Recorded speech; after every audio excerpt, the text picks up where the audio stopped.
You're listening to Thunderquack Podcast Network.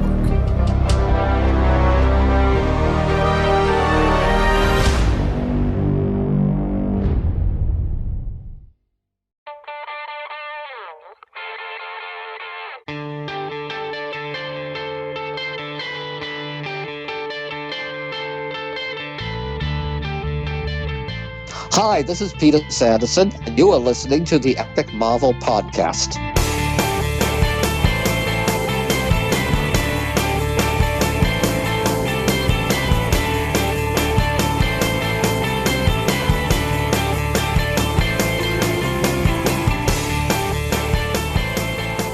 Hello and welcome to the Epic Marvel Podcast. My name is Kurtis, and I want to thank everybody who's been reaching out to me in the last couple of months asking, where's the podcast? How come there hasn't been any episodes? And just checking up on me. I do appreciate every single one of your comments. It's just been a really busy time. Work for me has just exploded, and then that means that the luxury stuff, the stuff that I do on the side for fun, like this podcast, unfortunately just have to take a back seat. But things seem to be calming down a little bit now, so I'm hoping to get back into the regular swing of things, starting with this interview that I have today with writer Peter Sanderson. And Peter Sanderson has been was a writer for Marvel for a number of years and worked very hard on the official handbook of the Marvel Universe and Marvel Saga. And Peter calls himself a historian, and he has a incredible knowledge, deep rooted history with his love for Marvel Comics, and he just knows so much. So he was a perfect candidate to write a lot of the entries in the handbook. So we're going to talk to him about his work on those titles and a little bit about his history of getting into comics as well. But just before we dive into that, I just want to make a mention about our social media, of course. If you're just listening to us for the first time here, you can join us on Facebook. Look up Epic Marvel Podcast, Facebook, Instagram, and Twitter. And you can also join my Epic Collection Facebook group, where we just talk about the Epic collections that Marvel has been putting out and have a great conversation about talking about old Marvel comics. I also have a YouTube channel, and I haven't been too active on that as well for the same reasons as I mentioned earlier about the podcast. But I hope to start putting more regular content on there, so you can subscribe to that channel. Just look up Epic Marvel Podcast on YouTube. Okay, that's enough of the introduction. Let's move on over to this interview with Peter Sanderson.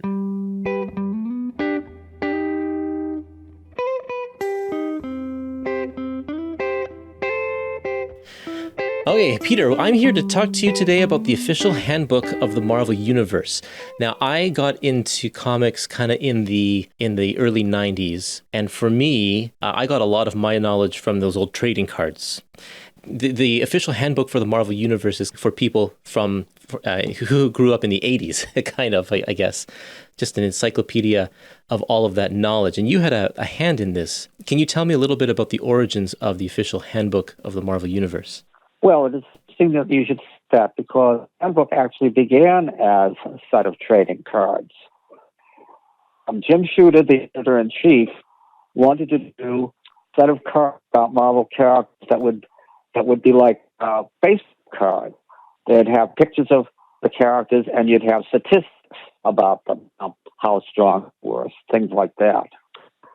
And he took the idea to Mark Gruenwald, and it was Mark who decided, an editor there, and it was Mark who we could trick her idea into the official handbook of the Marvel Universe, which was basically an encyclopedia of the Marvel Universe. Right. Now, Mark Mark wrote the first issue by himself, but he brought me in early on to do the first issue of the Marvel Universe handbook was a series of comic books, and most of which were full-page entries on various characters. And on the back cover, there was an appendix with brief, one-paragraph long descriptions of other characters who, when the first issue, were other characters whose names began with A. Right. And first brought me in to do one of the appendices, and then I moved on to write full page entries for characters. And as we went along, I was probably writing as much or as near as much as Mark was Wow. in the first edition of the Handbook. And I moved on to the second edition of the Handbook, the so-called deluxe edition. By that point, I was writing more entries than anything else. Wow. So how did you get to be the person of this vast knowledge that Mark would come to you to do a project like this? Well, I had been reading comics since the mid-'60s. In the late 70s, I moved to New York to attend graduate school at Columbia University. And at some point, I started meeting people who worked at Marvel Comics, starting with Chris Claremont. And at some point, I met Mark Grunwald, who had become an assistant editor at Marvel at that point, and eventually graduated to become an editor. And Mark recognized that he and I were kindred spirits in many ways. We both had this interest and knowledge of Marvel history. And even though I was in graduate school and Mark hadn't pursued an academic career, he was in many ways, he had a scholarly turn of mind. And he was publishing on his own a fanzine called Omniverse. He had this interest in the way that time travel and alternate dimensions worked in DC and Marvel Comics. And that's what Omniverse was about. Nice. And first he brought me on board as to contribute to Omniverse, and he made me the assistant editor on Omniverse. Okay. That went well. We were friends by this point. And when Mark started working on the official handbook of the Marvel Universe, he pretty much, I think he wrote the entire issue by himself. Maybe he had a little help, but he basically was the author of the first issue. Now, each issue of the original Marvel Universe handbook was, most of it was full-page entries about particular characters. And then on the inside back cover, there was what was called the appendix, where you had shorter one-paragraph entries about other characters. So in the first issue, which was characters whose names began with A, the appendix would also be characters whose names began with A. Right. Mark first brought me in to do one of the appendices, I think with the second issue. And that went well, and he started assigning me full-page entries of characters to write. And so as the series went along, I was writing pretty much as much as he was, maybe even more. Because Mark, as a full-time editor at Marvel, he was busy enough. So he was grateful to have me there because I could write the entries in a style that he wanted, this sort of scholarly style. And when we got to the second version of the Marvel Universe Handbook, the so-called deluxe edition in the mid-'80s, at that point, I was writing more entries than anybody else. That's amazing. Another thing is that Mark and I thought so much alike on these matters that with this deluxe version of the Marvel Universe Handbook, I would often revise and expand entries that Mark had originally written. And when I look back at these entries, I can't tell where Mark stops and I begin. That's great. Because we're writing so much in the same style. Yeah. Well, tell me about the research process of having to do one of these entries, because you go very in-depth.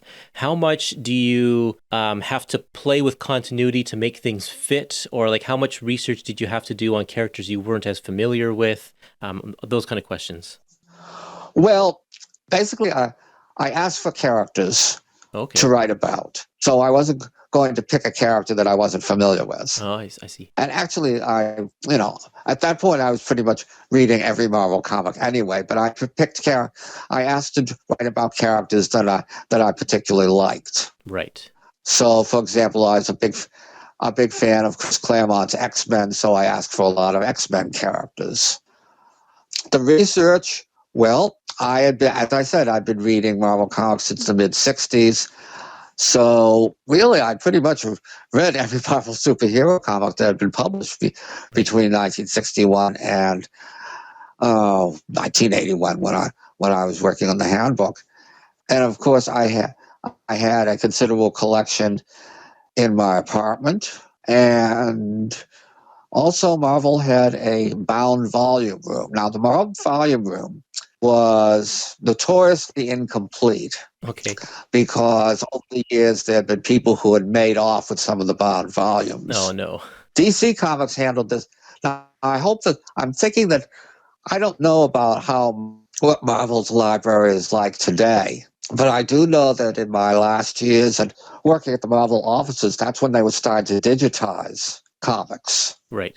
And so I expect that Marvel has a huge library now in digital form. Well, yeah. Like every new comic that comes out, there's a digital version on Comixology, but they also go back and digitize comics from the past to sell in digital form, even stuff from the 40s and the 50s. Yeah, I have it all on my phone through Marvel Unlimited. It's kind of amazing.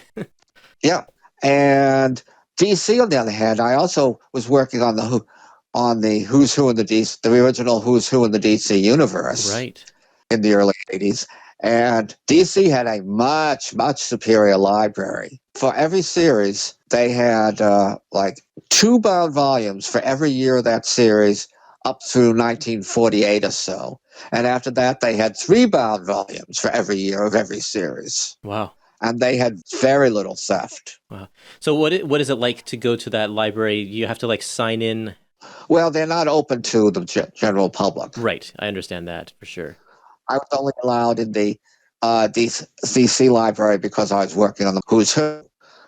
Originally, I was hired at DC when they were getting ready to do Crisis on Infinite Earths. Right. They were also planning to do what became the 2-issue history of the DC universe.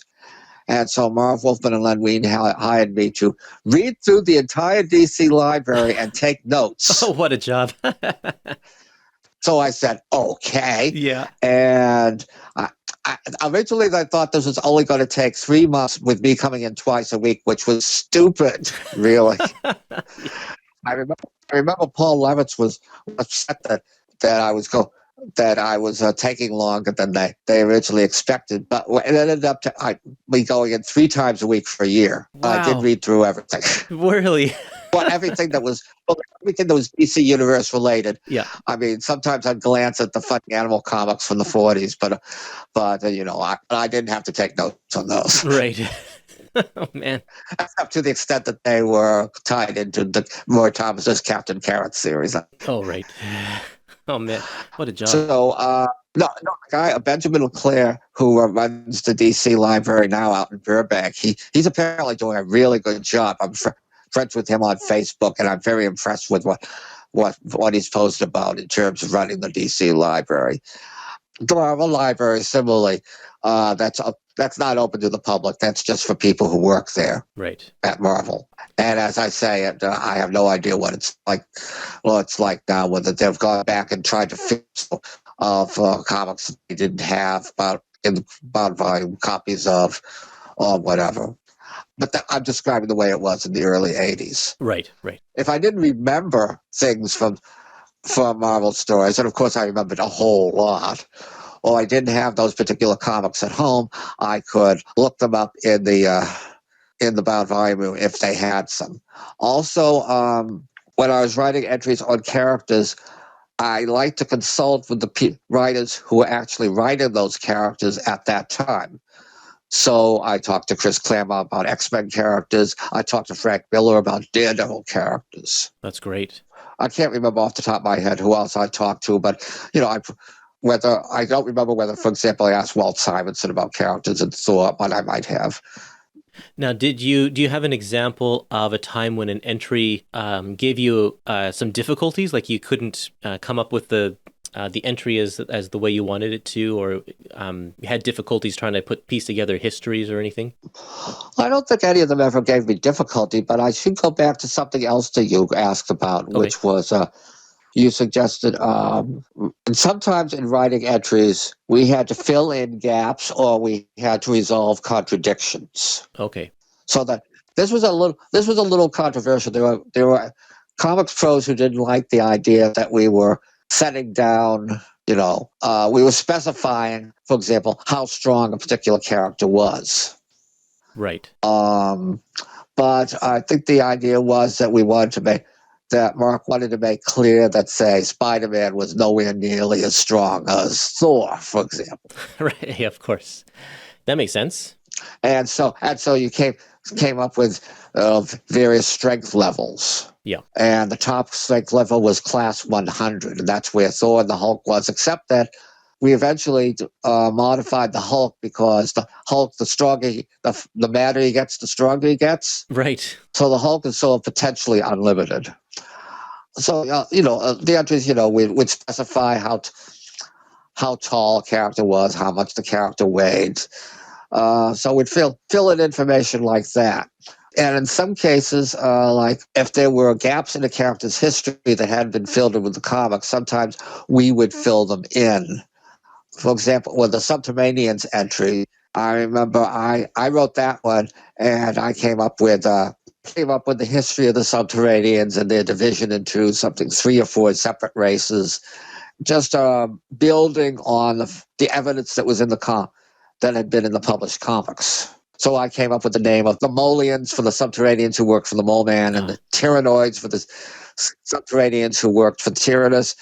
I added the race of the character called Grotesque from the X-Men, and the Lava Men from the Avengers and Thor, and wove them all together. Another case that comes to mind of my filling in gaps is that for the entries for Mr. Fantastic and Professor X, I filled in where I don't know, I think Mark might have read the Mr. Fantastic one, but I definitely did Professor X. I remember that Professor X, one of the schools he went to when he was growing up was Columbia University, because I went to Columbia University. Nice.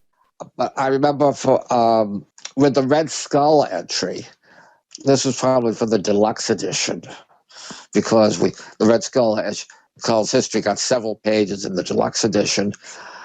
There was a problem in Marvel history in that Stan Lee and Jack Kirby had done a story in which they showed Captain America and the Red Skull fighting it out during the Allied invasion of Berlin. And their bombs dropped, and Cap and the Skull are separated. The Skull is seemingly killed, but he's revived by AIM in the modern era. Right. But we also have the story in Avengers 4 about how before the end of the war in Europe, Bucky and Captain America and Bucky were fighting Baron Zemo. Yeah. And Zemo launches this drone plane, and Cap and Bucky climb on board, and the plane explodes, and Bucky is seemingly killed, and Cap is dumped into the water and freezes, goes into suspended animation. Yes, right. So how do we reconcile these two exactly, things? Yeah. So I was the one who reconciled them, and basically it's like Cap is yes, he's at the fall of Berlin, but then he's informed that Baron Zemo is often off in England trying to steal this drone plane for some reason, and so he quickly flies to England to stop Zemo, and that's when Cap ends up in the drink. It's just trying to make sense of the fact that that Stan and Jack did these two stories that seem to contradict each other. And do you get a good sense of satisfaction when you come up with a good solution like that? Yes, I did. Good. And Mark, and it's not like I was, it's like I'd come up with things like that, but of course it has to be approved by Mark. And I only did these things like filling in gaps for characters when these were characters that were under Mark's editorial bailiwick. Oh, okay. So, like the Subterraneans, or the Red Skull, for that matter, because Mark was in charge of Captain America, and of course, and Jim Shooter would read every issue before it went out. So it's not like I was like, people had to approve anything I did like that. Also, as I said, with many characters, I would consult with the writer who was writing those characters at the time. And back then it was sort of different back then. I think now at Marvel, it's the editors are more in charge. But back then, the writers writers often had more leeway, and so everyone was pretty much deferred to Chris Claremont on the X-Men. Right. So, like I said, I talked to Chris about the X-Men entries, and so sometimes he'd give me elements of backstory that he had figured out, and we'd just put them into the entry. Oh, okay. Or the same to an extent with Frank. When I was talking to Frank about the Kingpin entry, he told me that he regarded the Kingpin as being like a sumo wrestler. Ah. That wasn't fat, that was sheer muscle. Right. And so I put that in the entry. That's great that they had all that input as well, because the writers especially have these ideas that they might not even have put on the printed page, and you get to fold that into continuity. Now, whether this is true of Marvel Universe Handbook Rise of Time, there's still Marvel Universe Handbook type books that come out from time to time from Marvel, right. And there's this whole staff scattered around the world who work on these things, and it's and no, I haven't been asked to work on these things for years, and I'm not exactly sure why. No kidding. But I'm, Facebook friends with a number of the people who do the handbooks in recent years. And they all, think highly. They all are very nice they all think highly of Mark, and they're always nice and respectful to me and my work. Let's talk a little bit about the buildings and weapons and vehicles, the ones with those schematics. Did you have to write any of those entries as well? No, not really. The schematics for weapons and such were left to Elliot Brown. Oh, okay. Although for the deluxe handbook, Mark would sometimes ask me to go through what Elliot's descriptions and make them say easier for non-techie people to understand. Okay, so he went pretty heavy into the nitty-grittiness of all of that. He would draw the specifications. He would draw weapons and various gadgets and things like that. Right. Yeah, I know he did that kind of stuff for annual bonus features and that kind of thing too, right? Yeah. Right. Yeah. Now, you were telling me about the Subterraneans just a second ago, and I remember that story in the Avengers annuals, I think in the 90s, that you did, that just laid out the whole history of all of these different factions and stuff. And I just found that so helpful to understand where they all came from and how they related to each other, or who's at war with whom, and all this kind of stuff. Well, that started with my entry for the Marvel Universe Handbook on the Subterraneans. It's perfect, yeah. I was always, it didn't happen too often, but I was always pleased when something I came up with for the handbook ended up being put in a story. Yeah. Well, in that one, you got the opportunity to make the story yourself, so that's kind of cool. That was you, right? Doing the annual story? I don't recall. I don't remember doing that, but it could be. That's because that's nearly 40 years ago now. I know, right? That I was working on the original handbook. Yeah. And so, just you may have seen my post. I've been going through a lot of my collection here. Just the other day, I said, why do I have like 10 copies of this comic called Avengers Log, which is another handbook style comic? And then I looked on the inside front cover and said, oh, I wrote this. There you go. Right on. So you had a hand in Marvel Saga as well, right? Oh, I wrote Marvel Saga. Yeah, can you tell me about that? I've read through the first volume of the Essential Marvel Saga, the collection that printed it all in black and white, and I just love it. Can you tell me the origin of how you got to write this book? I don't remember too much about about how the concept of Marvel Saga came about, but I know I got to write it because Marvel Editorial at that point recognized I'm the historian. Yeah, that's great. And Danny Fingeroth was the editor on the project, and we'd do a lot of plotting sessions, in effect, at Danny's apartment. And I'm not sure. Marvel Saga, I have some mixed feelings, because the idea was that trying to tell the story, the modern Marvel universe from Fantastic Four #1 onward. Mm-hmm. And what we did was, for the most part, we used panels from the original stories. Right. And, well, one problem I have with it now in retrospect is that sometimes, to make a good picture, we would have to make adjustments on the art, like extend the art, for example. Right. Now I was saying, well, it's sort of arrogant to try to alter Jack Kirby's work. Right. Yeah, I can see that. We didn't do too much of that. But the part about Marvel Saga I enjoyed most was when we actually got to commission new art. The first issue, for example, begins with, like, I think it's a 4-page sequence where I'm saying, well, what were all these Marvel characters doing? Where were they at the time of Fantastic Four #1? Yeah. And so we got new art commission to do that. And in a way, I sort of wish that part of me wishes that we had done all of Marvel Saga that way, that we had just commissioned new art for everything. I think it would have been a better looking book. Right. A little bit more cohesive. Instead, these pages that are basically like mostly white with text in between panels from different stories. But I don't know. I mean, who could we have gotten to draw the art who could capture the early Silver Age style of artwork and would be willing to do it issue after issue after issue? Oh, like Ron Frenz, probably. I think Ron Frenz is the one who did the opening pages for the first issue. But I don't know whether, he was busy with other books too. It was him, you're right. So I don't know. But I did enjoy working on Marvel Saga.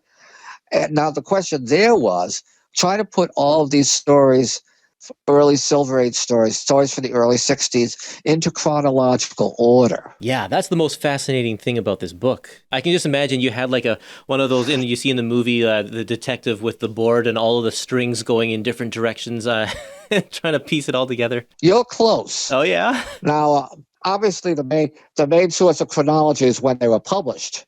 Yes. But you come up with problems. For example, Stan Lee and Jack Kirby in Thor would do, like, there might be a run of 12 issues where each one begins right after one. Right. Yeah. So where does that fit into the overall chronology? Now, there's a guy named George Olszewski who wrote and published these indexes to Marvel series. First, he did it on his own, and then Marvel hired him to do official Marvel versions. Okay. And he began working out chronologies, what stories happened after. If he's indexing an issue of Avengers and he lists the characters who are in it, he'll say, if he gets a Thor, he'll say, this happens between these issues of Thor. He had this Avengers adventure, for example. Right. So he was a help too, but sometimes I had to figure the chronology out myself. And what I ended up doing was coming up with sort of a calendar. Oh, okay. And each day on the calendar, like 1965, say, and for each day of the calendar, figuring out which Marvel stories would have happened on which day. Amazing. Now, I don't know if maybe this would only have worked. This probably only would have worked with stories from the 60s because Marvel wasn't publishing that many books back then. Right, yeah. And also the way Marvel time works, I mean, it's like Peter Parker was like 15 in Amazing Fantasy #15. Yep. And how old is he now? Is it 10 years later? Is it 50 years later in Marvel time? With every additional year that Marvel publishes these superhero stories, we're compressing more and more stories into the chronology of the characters who age very slowly, if at all. Oh, yeah. Marvel keeps doing series. I think Peter's over 30. Yeah. But it's like even soon now have teenage children. Yeah, well, I was going to make that point too. Yeah, exactly. Franklin is a teenager now. He's as old as Peter was when Peter first started, but Peter's only aged 15 years or something. And I think, and sometimes I think it's worse over at DC where. Okay, according to Batman Year One ago, I guess that's not canonical anymore. Right. Bruce Wayne was like 25 when he started his Batman career. That's when he stopped because he had been spending the last several years before that training all over the world. Yeah.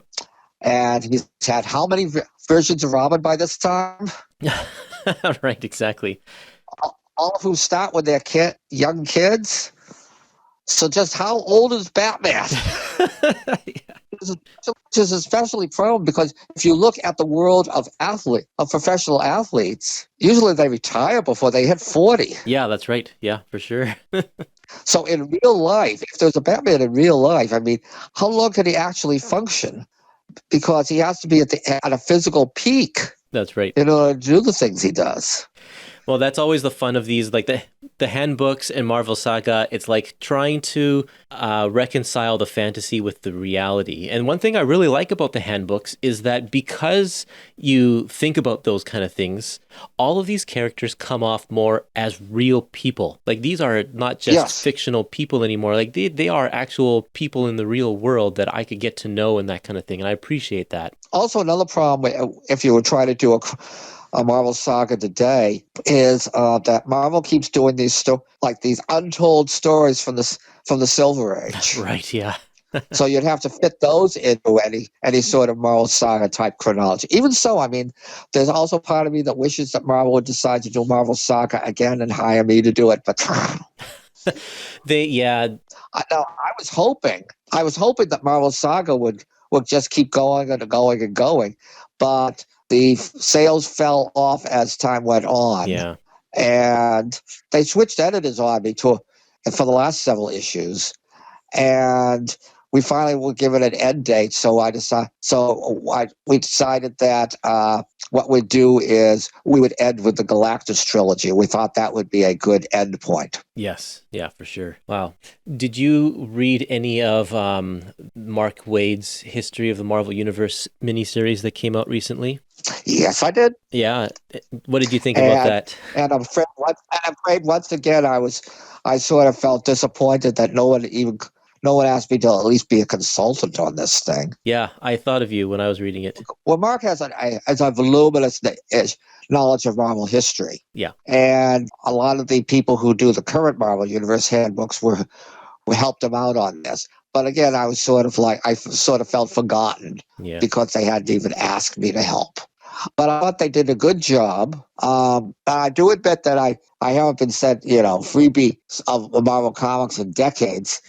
There are aspects of Marvel history that more recent Marvel history that I'm not all that familiar with. Right. So it was good to see where these things fit in. And I especially liked the first issue, this was something I wish we had done with the original Marvel Saga. The first issue was all devoted to things that happened before Fantastic Four #1, going all the way back to the Big Bang. Right, yeah, and all the Celestial stuff. Nobody had pieced together a chronology for all of those events, in prehistoric times and ancient history. No one had done that before, so I was very impressed and excited by that. That was pretty cool. The later issues were less interesting to me because they were recounting things in Marvel history that I already knew. Although, as we got towards the final issues, which was covering more recent events, again, I'm less familiar with a lot of that stuff. So that was interesting to see for me. But I'm glad they did it. It's sort of like a series that was written for people like me, because I'm the sort of person who's interested in this sort of thing. Yeah, I ate it up too. I thought it was fantastic. And of course, it's all new art. Yeah, man, that artwork was just fantastic too. The way very creative, laid it out really nicely. And also, this is something I really admired that Mark did. It's like this is his version of trying to straighten out continuity problems while writing a history of Marvel, because there's some Reed Richards and Ben Grimm supposedly were in World War II, and the Punisher was in Vietnam, and as Marvel as time moves on, but the characters don't age much. You can't tie them to those real world events like that. Reed and Ben would have to be like over 100 years old if they were World War II veterans. So right. I noticed that Mark came up with this fictional war in Asia. Right. And I don't recall if he said that's the one that Reed and Ben were in, but it's definitely the one that he put the Punisher in that war. That's the war that where Tony Stark had his injury to his heart. And so I thought that was a brilliant maneuver to Yeah. come up with this fictional war in Asia. They're not tied down to any specific real-time event. Yeah, and it's just like a decades-long war that's just kind of constantly all going on all the time, and anyone can slip in and out of it. Yeah. Yeah, it's quite brilliant. Okay, so let's go back to the official handbook of the Marvel Universe for a second here. Is there an entry that you are particularly proud of, and why? Other than Subterraneans. Well, there's Subterraneans. There's also the Red Skull and the Professor X come to mind because they in the deluxe version of the handbook where I was I got to do the entries that was several pages long. I was just proud of being able to recount, chronicle, and knit together all of these different aspects of these characters' long histories. Right. And Professor X case, that was the deluxe version. I was expanding an entry that I had written originally. I don't recall whether I wrote the original Red Skull handbook entry in the original handbook, but I definitely wrote it in the deluxe version, which would mean that I would have been expanding on Mark's entry considerably because it was several pages long. But yeah, the long entries where I get to put in so many reference to so many different stories and get them into a chronology. Those are the ones I'm most proud of. Yeah. Were you asked to be a part of any of the licensed characters' handbooks, like the Transformers or Conan or G.I. Joe? No, it didn't have a hand in those ones. Just Marvel characters. Okay, yeah. So, like I said, I got to do that blog thing. I got to do the Wolverine saga. Right. Now, if Marvel came to you today and said, "We would love to do something like this again," and it was all up to you from like the ground up, would you do it exactly the same as this, or would you do it differently? I guess I would do it the same way. I think it's very unlikely that they would ask me to do this. Oh, I know. That's just the fantasy here. I know the internet kind of ruins. Right. Well, for various reasons. One is that Marvel. There's a documentary that just started on Disney Plus last Friday called "Behind the Mask" about Marvel, and I'm in it. Nice. So occasionally, Marvel invites me to preview screenings of the big Marvel movies. So it's like occasionally Marvel reaches out to me, but they don't reach out to me to do actual work for them anymore. And it is true I'm retirement age, and they have built, like I say, this sort of network of Marvel Universe writers over the years. And so when they do a project when they do some sort of Marvel Universe type project, they assign it to these guys. I don't think Marvel has done a full length handbook, multiple issues in quite some time. I think it's more like one issue here and there. I mean, a couple of people who work on the more recent handbook type projects tell me, it's something that they have day jobs, and it's something they do in their spare time because they can't make. Whereas I was able to make a living with the amount of work Mark was giving me on these projects back then. These guys don't get enough work to make a living off that by any means. Also, as time, in the 90s, I moved from doing things like the Who's Who and the Marvel Universe Handbook to doing books about hardcover books about Marvel characters in history for outside publishers who would license the rights to do such books for Marvel. Right. And books like that, I think to an extent, it's been an actual Marvel encyclopedia, for example. There have been books that have Marvel timelines of Marvel history. And again, I was doing a lot of this stuff in the 90s, and then in the 21st century, they, for reasons unknown, we're getting other people to do these books. So to an extent, those have taken the place of the original handbook, and also Wikipedia. Yeah, of course. And various fan sites. For my own research these days, I draw a lot on internet sites.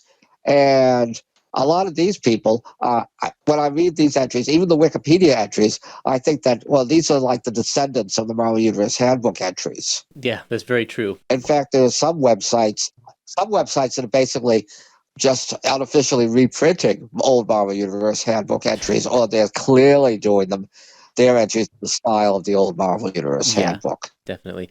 Well, I'm sure it has been a great inspiration for many people, especially as the internet rose and people could have their own websites. I remember making my own website, 20 years ago and stuff, and trying to do something similar with the handbook, putting my favorite characters and information about them. It's like this kind of stuff is impacted a lot of people over the years, all the stuff that you did here. Oh, it's nice to hear. I don't think DC does books like this anymore. Yeah, I don't think that they do either. They did the Who's Who, and I worked on the original Who's Who, and I worked on a couple of the update Who's Who miniseries, and then DC did the things like Secret Files for lots of characters, which I had nothing to do with. Oh, right. But I don't think they do books like this anymore. Oh, and I also noticed that on Marvel's website, they have sort of a Marvel Universe Handbook section, although they don't call it that. But again, it's entries about the various cases done in Marvel Universe Handbook style. Right. Oh, I also want to point out that they mentioned that when I was working the Marvel Universe Handbook, okay, I did worked on the original series and the deluxe series and various update issues. And then what they discovered was that over the course of each series, the sales would go down in the later issues, and they were looking for ways to get around this. And so Mark experimented with doing a series where they were, again, it sort of went back to the trading card ideas, but these were like pages that you could assemble into a loose leaf notebook. Yeah, Do you remember that? I have a few of those. Yeah, and the front would be pictures of the character standing, looking out forward and to the side. And the back would have, there wasn't much room for actual history there, but the back would have statistics and lists of key issues that the character had been in. So I worked on a lot of those. And DC did something similar. They also did a loose leaf version. And those were basically the last versions of the Who's Who and the Marvel Handbook that I worked on. Oh, something else to mention is that in the original series, and this continued into the deluxe version, we ended up extending the original series to do the so-called Book of the Dead. Yeah. Do you remember that? I do remember that, with all of the characters that had passed on. All the characters who had passed on. And because it was different back then. There were characters who, when they passed on, they were meant to stay dead permanently. Right.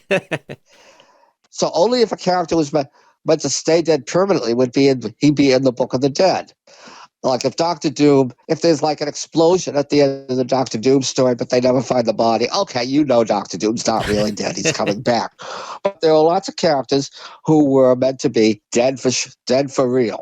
I remember Captain Marvel was the prominent character on the cover. Right, like when Jean Grey died as Phoenix the first time. The first time. She was meant to be dead for real. Yeah. There was a point at which Jim Starlin killed off Thanos and meant it to be dead for real. Right. And it was sort of like, everybody believed at Marvel back then that if there were two characters who would never, ever, ever, ever come back, it would be Uncle Ben and Bucky. Yeah. Because it was believed that it was just so important, first of all, to Spider-Man, yeah, that he spent the rest of his life making up for Uncle Ben's death. And the case of Bucky was so important that Captain America felt survivor's guilt over Bucky's death. Right. But virtually every character who's in the Book of the Dead has come back at this point. Because death is basically meaningless these days. But not Uncle Ben. I think he's still dead. Not Uncle Ben. Yep. Not Uncle Ben. He's still dead. Just like like Jarell and Lara and Thomas and Martha Wayne are all still dead. Although we've had an alternate version of Thomas Wayne show up. Yes. Oh, and we've seen an alternate Uncle Ben's as well in a recent Spider-Man storyline. Yeah, the Spider-Verse. It's like virtually everybody else comes back. That's true. Oh, Death boy. now seems to be a way of boosting sales and giving a character a rest for a couple of years before they decide to bring him back. Oh yeah, it's all marketing, right? Well, some of it is I think that the writer and the editor at the time definitely wanted to kill the character off, and then a new writer and editor show up years later and say, "Oh, we want the character back." Yeah. But other times, I think more often these days, it's that they decide they're going to kill the character to boost the sales with every intention of bringing him back. Oh, for sure. Just a year or two later. That's the whole Death of Superman kind of started that thing. Yeah, and everybody's trying to.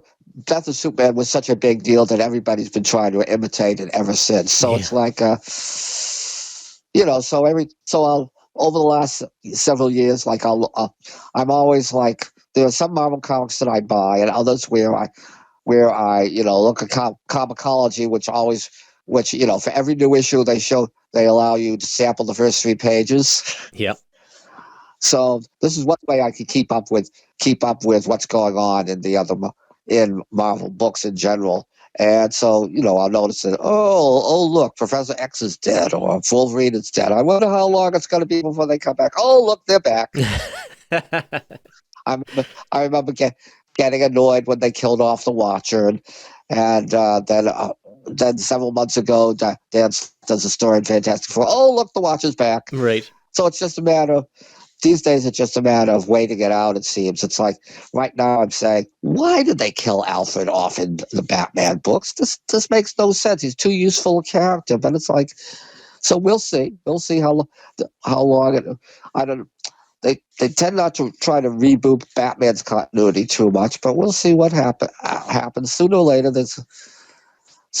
somebody's going to want to bring him back. Oh, yeah. I'd be very surprised if he stayed dead forever. They'll just use the Lazarus Pits or something. Lazarus Pit. Well, there's so many ways to revive characters, and it's like, but in the case of Alfred, he was killed off in the 60s when editor Julie Schwartz took over Batman, and one of the first things he did was kill off Alfred because he wanted to make a new start, I guess. But then Alfred was used in the Batman TV show, so they decided to bring Alfred back in the comics, and they revealed that this mysterious villain who had been plaguing Batman for a couple of years by then, the outsider was really an amnesiac Alfred. Wow. So that's how they brought Alfred back. So who knows? Maybe in 5 years somebody they'll have a new outsider who turns out to be Alfred. Who knows? Oh yeah. Like I said, I'd be very surprised if this lasts. There's a Marvel writer who recently killed off a long-running Marvel character, who told me, he knows that the character's going to come back, and he even wanted to do hints in his story about how the character could come back. But the editor told him, no, just leave it to the next writer who wants to bring this particular character back. So it's like standard operating on DC. We kill characters and then we bring them back. Unfortunately, I think that this weakens the power of a lot of Marvel and DC stories because, for example, in Avengers Endgame, the fact that the characters the members of the Avengers who are indeed dead at the end of Avengers Endgame, they're going to stay dead. Yeah, I hope so, at least. That gives Avengers Endgame dramatic power that the deaths of those characters wouldn't have in the comics now, because you know in the comics that those deaths are reversible. Well, in the movies, the characters' viability is limited by the fact that they're played by actors who age in real time. Right, exactly, yeah. And I've seen an interview with Robert Downey Jr. in which he said that he couldn't keep playing Iron Man forever because he's getting old. He'd eventually get too old for the part. But at that point, I think you could just recast. I mean, we've had how many James Bonds over the years? People would forgive that. Yeah, well, I mean, they have done some recast, a little recast. They recast Rhodey in the Iron Man movies. Right, yeah. But I think I got the impression that Marvel Studios would, and of course there's sort of this joke about recasting Pietro in WandaVision. Yes, that's right. But it's like, I think that I get the impression that Marvel Studios wants to avoid recasting at this time. Yeah. They clearly made a decision that, I don't know if, I guess it's, assuming everybody has seen Endgame who's listening to this podcast. Yep. Why they decide to kill off, if you listen to the directors and writers commentary tracks for these movies or see interviews, they talk as if killing off Iron Man and Black Widow were decisions they made for the sake of story. I suspect that there was a behind-the-scenes reason that Robert Downey's and Scarlett Johansson's contracts were coming to an end. Right. In Downey's case, he seems not to. Maybe the actors didn't want to play the parts any for longer. Maybe Marvel didn't want to pay them huge salaries to go on any further. Downey seems to have had qualms about playing it as he got nearer to 60 years old.